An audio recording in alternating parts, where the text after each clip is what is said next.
네, 영적인 가족들 여러분 옆에 계신데요. 인사하실까요? 사랑합니다. 축복합니다.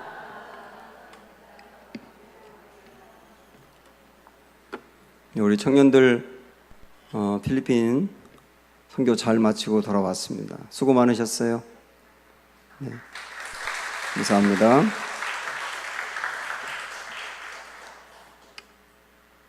자, 오늘은 스데반의 입술을 통해서 모세와 이스라엘 백성들에 대한 말씀을 하고 있는데요. 지금 계속 이스라엘 역사를 통해서 매우 중요한 것들을 좀 배워가고 있습니다. 자, 여기에 보면 우리 38절 말씀에 보면 중간쯤에 광야 교회라고 하는 말이 나와 있어요. 광야 교회. 모세와 이스라엘 백성들이 광야 생활을 했던 것을 뭐라고 표현하고 있냐면 광야 교회를 다녔다고 표현합니다. 광야 교회라고 하는 말은 광야 생활 자체가 하나의 교회였다는 거예요. 우리 인생도 저나 여러분이나 우리 인생도 사실은 광야 같은 인생인데 말이죠. 광야 같은 인생길을 걷는 우리도 고난을 당하고 광야 같은 험악한 어려움들을 극복해 나가는 그 현장 하나하나, 여러분의 가정이 될 수도 있겠고 일터가 될 수도 있겠고 고난을 당하는 현장이 될 수도 있겠는데, 그런 것들이 다 교회라는 겁니다. 그리고 교회라고 하는 말은 광야 같은 삶 속에서 매일매일 생활하는 것이 하나의 예배다, 그 얘기죠. 여기서 광야 생활도 하나의 교회다, 지금 이렇게 표현하는데, 그러면 광야도 교회라고 한다면 굉장히 중요한 의미가 여기 있는데요. 광야가 교회가 되기 위해서는 하나님의 임재가 있어야 된다는 거예요. 그래서 38절에 보면 시내산에서 말하던 그 천사와 우리 조상들과 함께 광야 교회에 있었고, 이렇게 표현하고 있는데, 그러니까 광야 생활을 하고 있는 이스라엘 백성들과 천사가 함께 있었다는 거예요. 천사가 함께 있었다. 여기서 말하는 천사는 하나님의 임재를 상징하는 겁니다. 하나님이 그들 가운데 함께 임하셨다. 그래서 광야를 하나의 교회라고 말할 수 있는 것은 광야 같은 인생 속에 하나님이 그곳에 임재했다는 뜻이거든요. 그러니까 우리의 인생도 광야 같은 생활을 하고 있는데, 그 광야 같은 생활을 또 하나의 교회라고 한다면 그곳에 하나님의 임재를 느낄 수 있다는 거예요. 그러니까 교회에서 여러분 지금 예배 드리는 것처럼 이곳에만 하나님의 임재가 있는 게 아니라 광야 같은 인생 속에 하나님의 임재가 있다. 그런데 그 이야기를 하고 나면서 그렇게 광야 같은 인생 속에서 하나님의 임재를 계속 체험해가는 사람하고, 분명히 하나님이 임재하시는데도 경험해가지 못하는 사람하고의 차이를 이야기하고 있어요. 그러니까 지금 이 말씀을 듣고 있는 여러분의 인생도 광야 같은 삶이라고 할 수가 있는데, 지금 나의 인생, 오늘 또 내가 광야 같은 삶을 살고 여기 왔다, 이렇게 생각하는 분도 분명히 있을 거란 말이죠. 그런데 그런 광야 같은 삶을 살아가는 매일매일 하나님의 임재를 내가 경험하고 그 임재를 통하여 힘을 얻고 그 다음에 그 임재 속에서 믿음이 성장해 가고 있느냐, 아니면 광야 생활은 광야 생활인데 하나님의 임재를 전혀 느끼지 못하느냐, 이런 차이가 있는 거예요. 여기 본문에도 보면 그런 차이가 나타나 있는데요. 자, 오늘 먼저 이 두 부류의 사람들을 우리가 발견할 수 있습니다. 하나는 조금 아까 말씀드린 대로 하나님의 광야 같은 생활 속에 하나님의 임재 속에 있었던 사람, 그 사람이 누구냐면 모세입니다. 모세. 37절 38절을 보시면 시작. 이스라엘 자손에 대하여 하나님이 너희 형제 가운데서 나와 같은 선지자를 세우리라 하던 자가 곧 이 모세라. 시내산에서 말하던 그 천사와 우리 조상들과 함께 광야 교회에 있었고, 또 살아있는 말씀을 받아 우리에게 전해두던 자가 이 사람이라. 이 사람이 모세지요. 모세는 이스라엘 백성들과 함께 40년 동안 광야 생활을 했는데, 그 광야 생활 속에서 다른 사람들과 완전히 다른 믿음, 그 다른 삶, 이걸 살았다는 걸 얘기하고 있는 거거든요. 쉽게 말하면 광야 교회를 살아가면서 이 모세는 정말 다른 신앙인이었다, 그 얘기예요. 그런데 그것에 비해서 이스라엘 백성들은 어떠했는가? 39절부터 41절까지 보시면, 자, 39절, 우리 조상들이 모세에게 복종하지 아니하고, 이렇게 비교가 되고 있지 않습니까? 모세는 하나님의 말씀을 받았고 그 말씀을 전하고 그리고 그 임재 가운데 있었는데, 이스라엘 백성들은 모세가 받은 말씀을 들으면서도 복종하지 않았다. 그렇게 나오고요. 그다음 이어서 뭐라고 말씀합니까? 복종하지 아니하고자 하여 거절하며 그 마음이 도리어 애굽으로 향하여. 광야 생활을 하면서도 그들의 마음은 애굽에 가서 우리가 애굽에 있는 게 차라리 좋았다, 그러면서 원망을 했단 말이죠.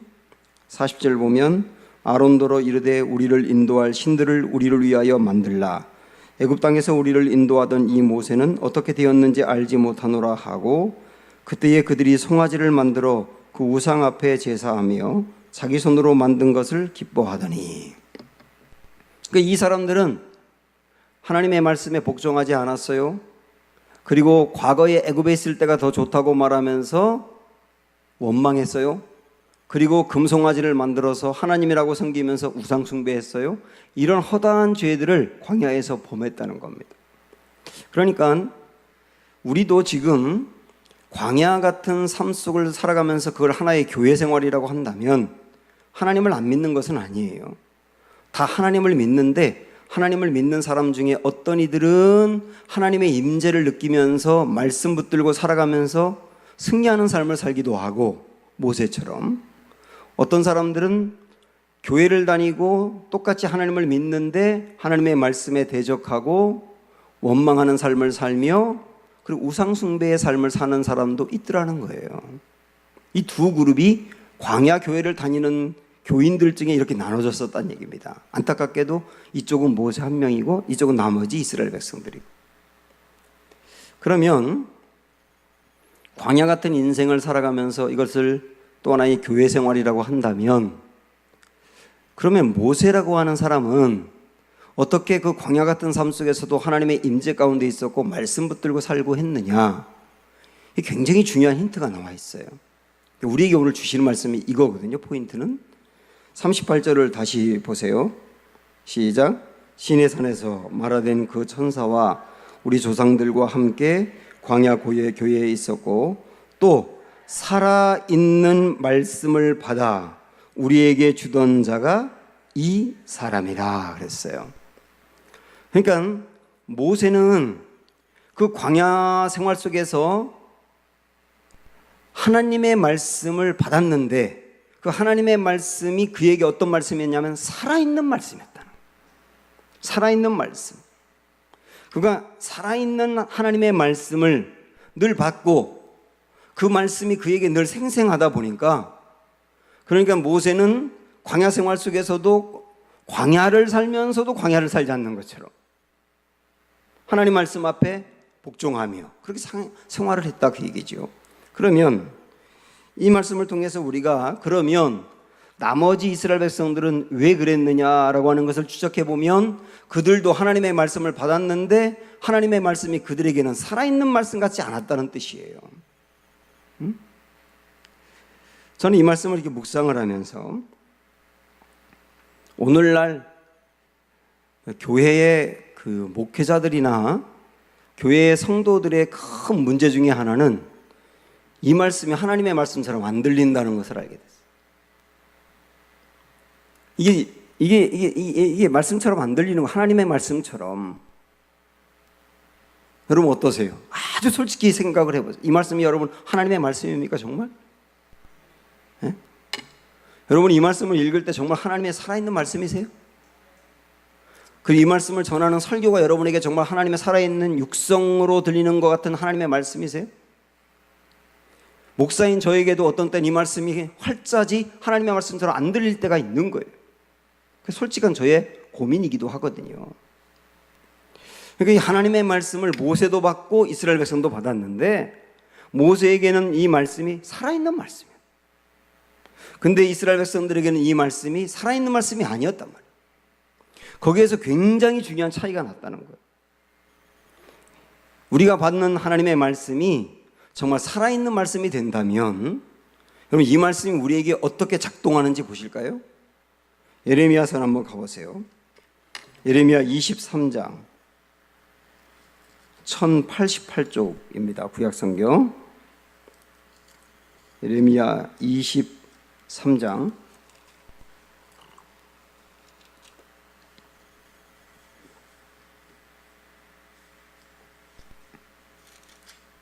28절 29절 말씀. 자, 28절 29절 읽겠는데 여러분 읽으시면서 하나님의 말씀이 뭐와 같다고 얘기했는지 세 가지를 찾아보세요. 세 가지. 자, 같이 읽습니다. 시작. 여호와의 말씀이니라. 꿈을 꾼 선지자는 꿈을 말할 것이요 내 말은, 이게 하나님의 말씀이죠, 내 말을 받는 자는 성실함으로 내 말을 말할 것이라. 겨가 어찌 알곡과 같겠느냐. 하나님이 말씀이니라. 내 말이 불 같지 아니하냐.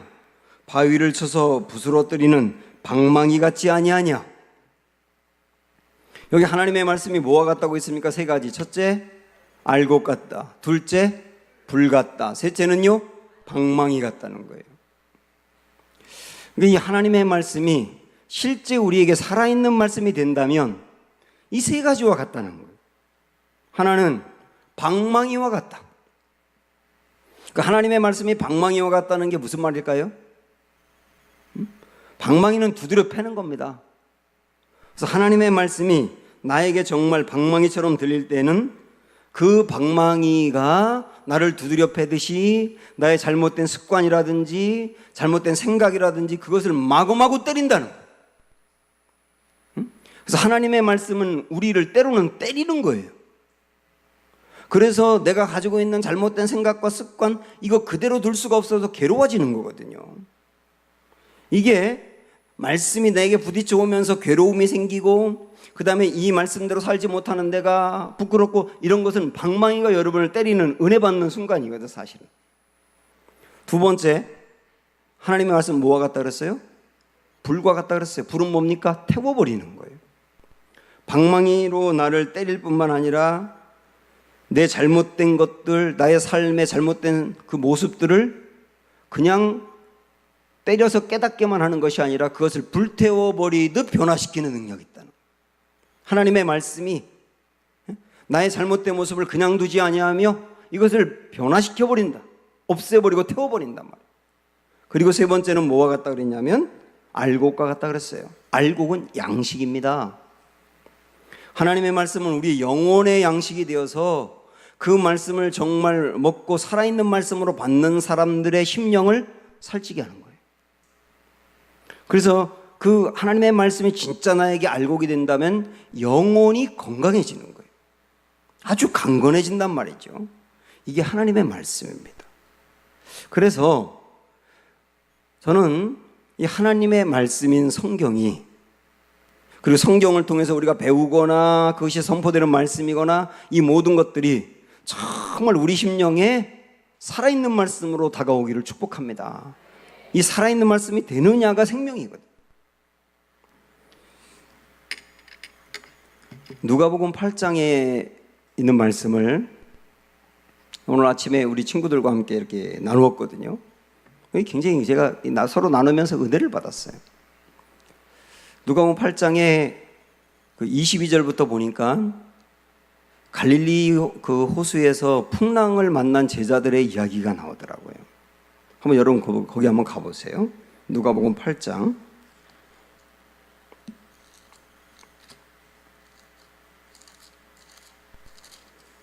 22절부터 25절인데요.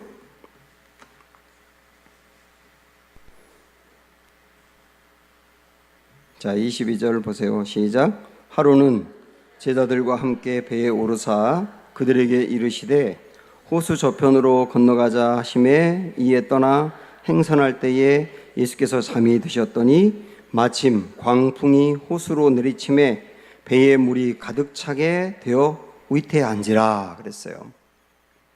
여기에 예수님이 이 배에 계신데도 풍랑을 만났지 않습니까? 그러니까 우리 인생에 예수님이 계신데도 풍랑을 만날 때가 있어요. 이때 당시에 이 배를 복원한 것을 제가 보았는데요. 이때 당시에 배는 높이가 1m 50밖에 안 되더라고요. 배의 높이가. 그래서 1m 50에 고작해야 13명 정도, 예수님의 제자 12명과 예수님까지 13명 정도가 타면 꽉 차는 배입니다. 작은 배입니다. 근데 그 배에 풍랑이 일어나면 파도의 높이가 3m, 4m 되지 않습니까? 그러면 3m, 4m가 그 배에 막 마구마구 들어왔으니까 이 제자들로서는 견딜 수 없는 거예요. 그러니까 우리 인생 속에 예수님을 우리가 믿고 우리 예수님이 우리 인생에 계신데도 불구하고 이런 풍랑을 만날 때가 있습니다. 그때 다시 말씀으로 가셔서 24절에 보면 제자들이 나와 깨워 이르되 주여 주여 우리가 죽겠나이다 한데 예수께서 잠을 깨사 바람과 물결을 꾸짖으시니 이에 그쳐 잔잔하여 지더라. 그들이 예수님을 깨우면서 우리를 도와달라고 할 때 예수님이 풍랑을 잔잔케 했어요. 그 다음에 25절, 자 시작. 제자들에게 이르시되 너희 믿음이 어디 있느냐. 이 부분 여러분 생각을 해보세요. 너희 믿음이 어디 있느냐. 너희 믿음이 어디 있느냐라고 하는 말은 이런 얘기입니다. 이 배에 지금 풍랑을 만났고 상황은 풍랑을 만났는데 그 풍랑 위에 배가 있어요. 근데 그 배에는 예수님이 계세요. 우리 인생에도 풍랑을 만났는데 우리 풍랑을 만난 우리 인생에 예수님이 계시죠. 그러면 풍랑을 만난 우리 인생에 예수님이 계신데도 불구하고 너희의 믿음이 어디 있느냐거든요. 그러니까 지금 어떤 인생의 풍랑을 만나서 굉장히 두려워하고 허둥대고 막 낙심하고 절망하고 그러고 있는 분들에게 주님이 이 시간에 질문 내지는 꾸짖는 말씀으로 하시는 거예요. 너희 믿음이 어디 있느냐?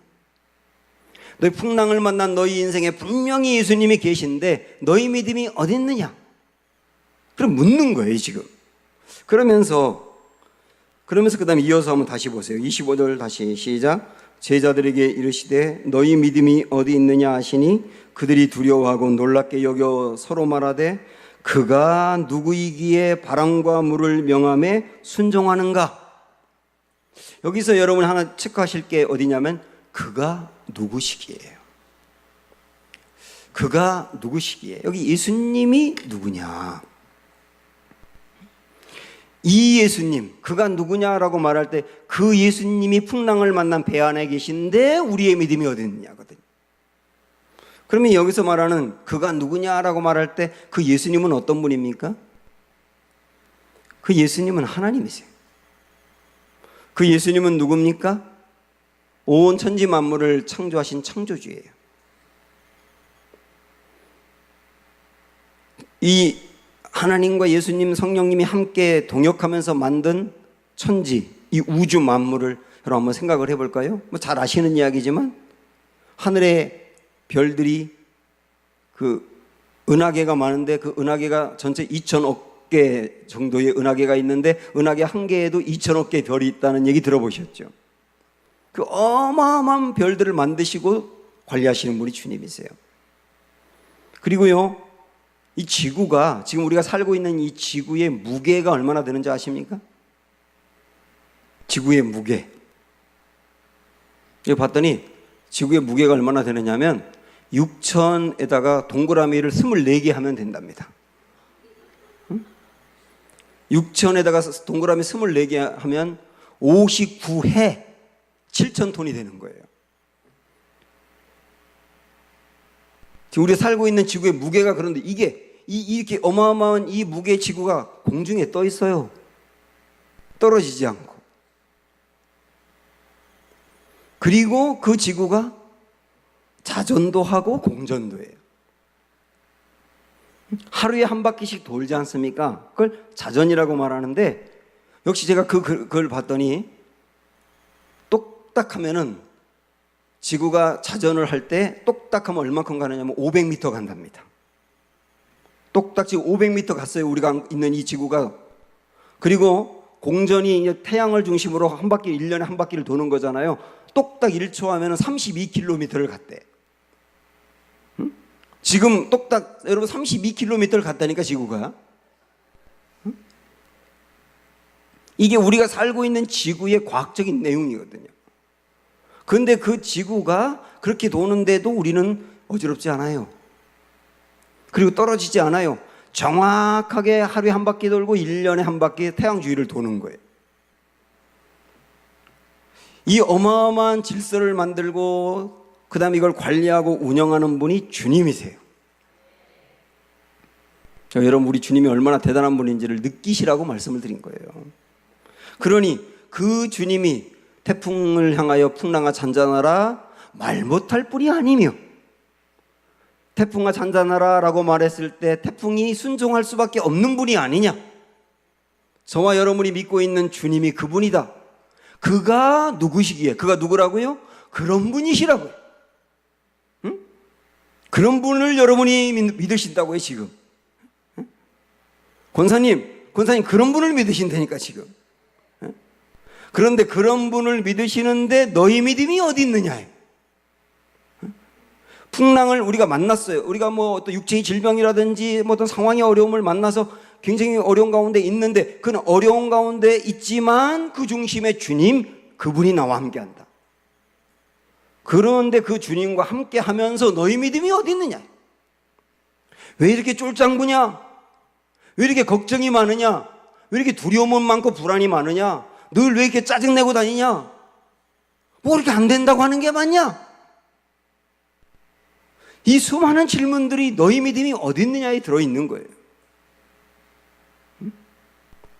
결국 이 말씀은 지금 우리가 믿고 있는 분은 살아있는 분이고, 그분이 하시는 말씀은 살아있는 말씀인데, 근데 그분을 정작 믿으면서 우리 인생에 그분은 왜 살아있는 것 같이 안 보이느냐 그 말이에요.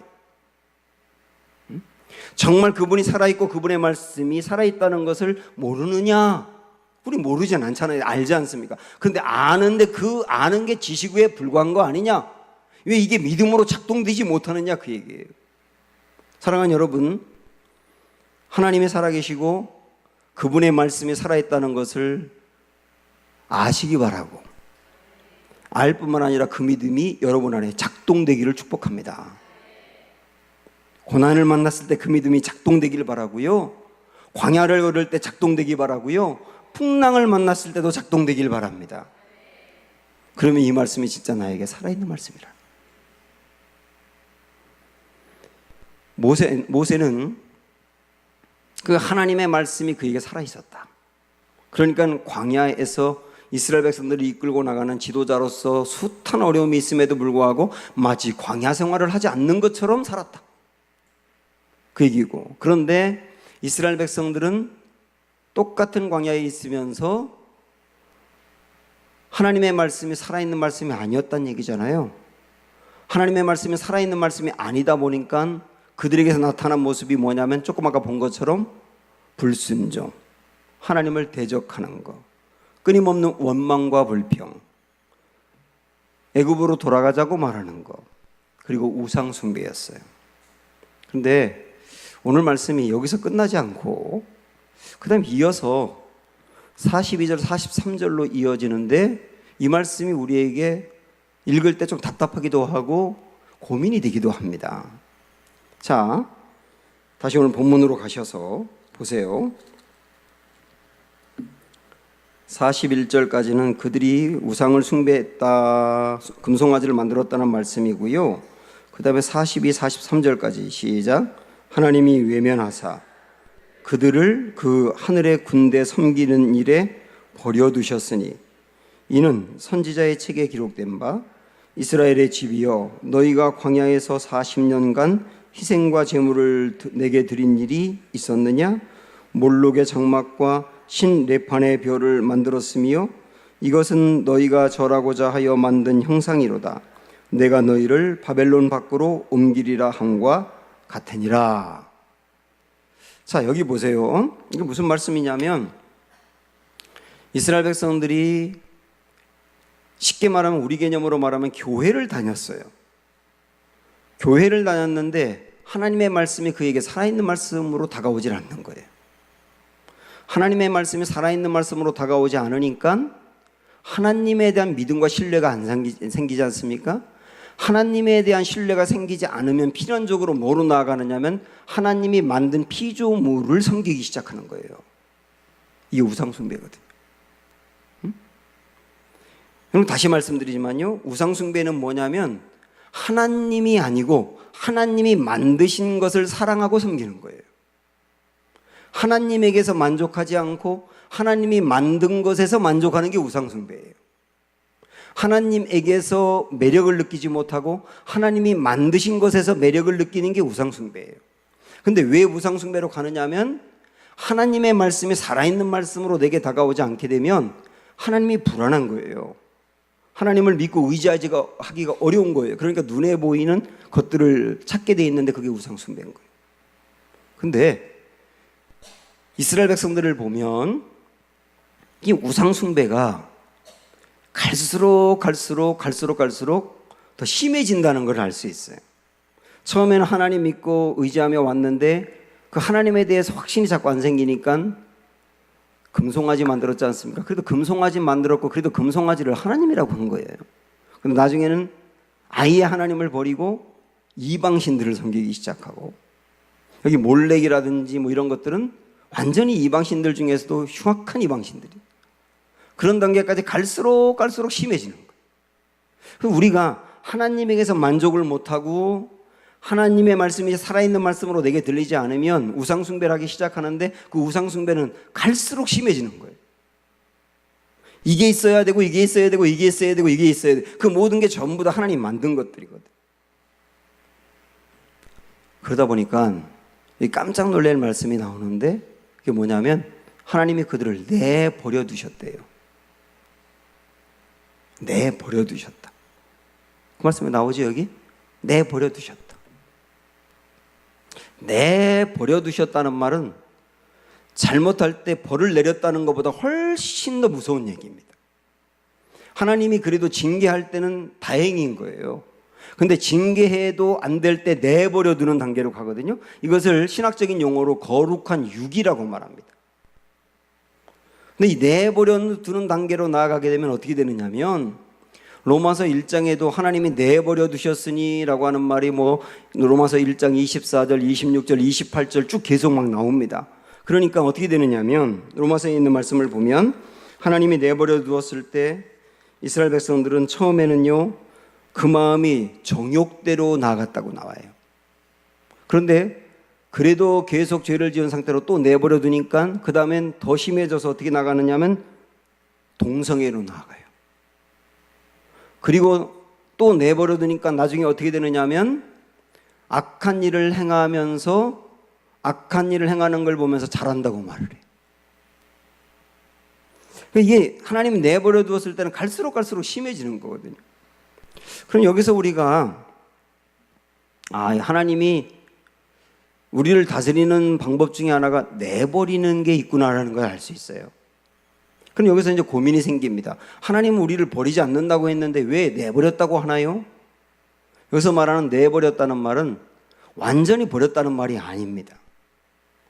우리에게 하나님의 말씀을 주고 또 주고 경고하고 또 주고 주어도 그것을 하나님의 살아있는 말씀으로 받지 아니하고 거듭거듭 죄를 짓게 되면 하나님이 나중에 어떻게 되느냐면 그래 내 마음대로 해봐 이러는 단계가 와요. 그게 내버려둠이에요. 왜 부모들도 아이들이 말썽을 어지간히 피우고 아무리 얘기해도 안 되고 때려도 안 되고 협박해도 안 되고 핸드폰 뺏어도 안 되고 용돈 뺏어도 안 되고 사회도 안 될 때 나중에 어떻게 되느냐면 네 마음대로 해봐. 놔두는 거예요. 그냥 놔둔 게 버린 겁니까? 부모가 놔뒀다고 버린 거예요? 그게 아니잖아요. 놔두고 그래? 너는 말씀으로는 안 되는 거구나. 한번 부모가 통제하지 않고 내 마음대로 했을 때 결과가 뭔지 스스로 깨달아야 해요. 스스로 깨달아봐. 네가 자율적으로 내 마음대로 통제하는 게 아무것도 없이 생활할 때 잘 되는 길로 가는지 더 악한 길로 가는지 한번 경험해봐 하고 놔두는 거예요. 그때 결과가 뭐냐면 탕자 이야기인 거예요. 탕자가 아버지한테 유산을 물려달라고, 아버지가 뻔히 살아계신데도 불구하고 유산을 물려달라고 아버지가 그 물려주면 그 돈 갖고 무슨 짓을 할지 뻔히 알잖아요. 얼마나 안 된다고 말했겠냐고요. 얼마나 안 된다고 말했겠냐. 그래도 이놈의 새끼가 어딘가 꽂혀버려가지고 계속 달라고 하지 않습니까?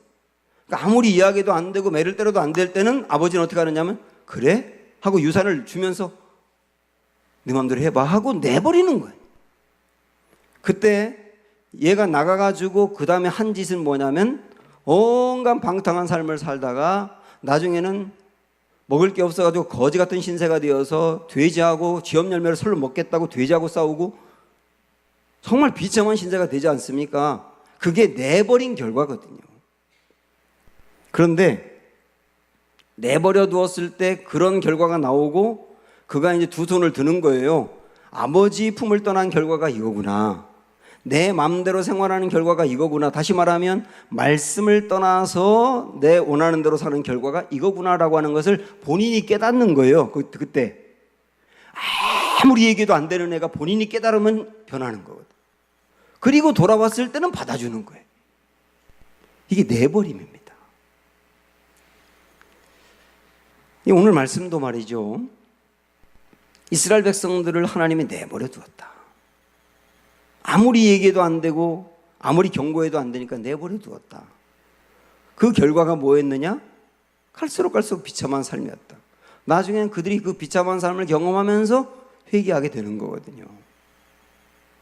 그래서 우리가 하나님의 말씀이 나에게 살아있는 말씀으로 다가오지 아니하고 농담처럼 여기고 그리고 꼭 그럴 리가 있겠어? 그냥 하나님이 하는 거겠지. 이렇게 말씀을 정말 느슨하게 생각을 하고 신앙생활 한지 얼마 안 된 분들은 몰라서 그렇다지만 신앙생활 한 지가 어지간히 오래된 분들도 하나님의 말씀을 농담처럼 여기는 이런 단계로 오게 되면 이 말씀이 여러분에게 살아있는 말씀이 아니라니까요. 그렇게 되면 자칫 잘못할 때 내버림에 두는 단계로 갈 수가 있다. 물론 절대 버린 건 아닙니다. 깨닫고 와라. 깨닫고 와라. 어지간히 얻어터진 다음에 벌을 실컷 당하고 깨닫고 와라. 그래 그때 받아준다. 그러나 너무 고통이 큰 거예요.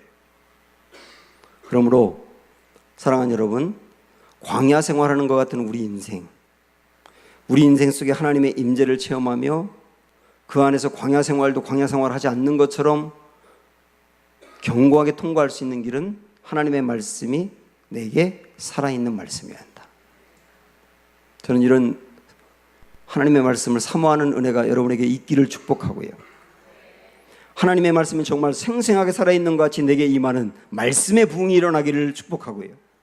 그래서 우리가 다시 이 말씀 붙들고 회복의 역사가 있고 광야 생활도 잘 통과하는 은혜가 있기를 주님의 이름으로 축원합니다.